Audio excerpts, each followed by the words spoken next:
દેશ સૈન્યના ગૌરવ પર ત્રિરંગા યાત્રા યોજાતી હોય આણંદ રેલવે સ્ટેશન પર લાખોના ખર્ચે ઊભા કરેલ સ્તંભ પર પુનઃ તિરંગા કરાયા. તાજેતરમાં ભારત પાકિસ્તાન વચ્ચે સર્જાયેલ યુદ્ધની સ્થિતિ બાદ સીઝફાયર જાહેર થવા છતાં ભારતીય સેના દ્વારા ઓપરેશન સિંદૂરથી પાકિસ્તાનને ધૂળ ચટાવતા દેશભરમાં સૈન્યના ગૌરવ પર ત્રિરંગા યાત્રા યોજાઈ રહી છે. ત્યારે આણંદ રેલવે સ્ટેશન પર લાખોના ખર્ચે ઊભા કરવામાં આવેલ ત્રિરંગા સ્તંભ પરના પુનઃ ત્રિરંગા ક્યાં ના સવાલ સાથે અહો આશ્રયની સ્થિતિ સર્જવા પામી હોવાનું જાણવા મળેલ છે.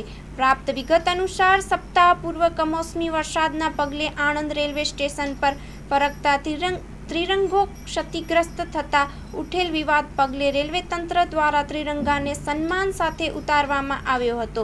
જે બાદ પહલગામની આતંકી ઘટના બાદ ભારતીય સૈન્ય દ્વારા ઓપરેશન સિંદૂર દ્વારા આતંકીઓના અડ્ડાને નામશેષ કરતા પાકિસ્તાનના બોખલાઈ જતા યુદ્ધની સ્થિતિ સર્જવા પામી છે. જેમાં ભારતીય સૈન્ય દ્વારા પાકિસ્તાન પર ધરબડાટી બોલાવવા આખરે સીઝફાયર જાહેર કરવામાં આવ્યું હતું. જેના પગલે સૈન્યની વીરતાના સન્માનમાં દેશભરમાં ત્રિરંગા યાત્રા યોજવામાં આવી હતી. પરંતુ સપ્તાહપૂર્ણ આણંદ રેલવે સ્ટેશન પર ક્ષતિગ્રસ્ત ત્રિરંગાને ઉતારી લાખોના ખર્ચે ઊભા કરવામાં આવેલ ત્રિરંગા સ્તંભ પર પુનઃ ત્રિરંગો ક્યાં ના સવાલ સાથે અહો આશ્રયની સ્થિતિ સર્જવા પામી હોવાનું જાણવા મળેલ છે.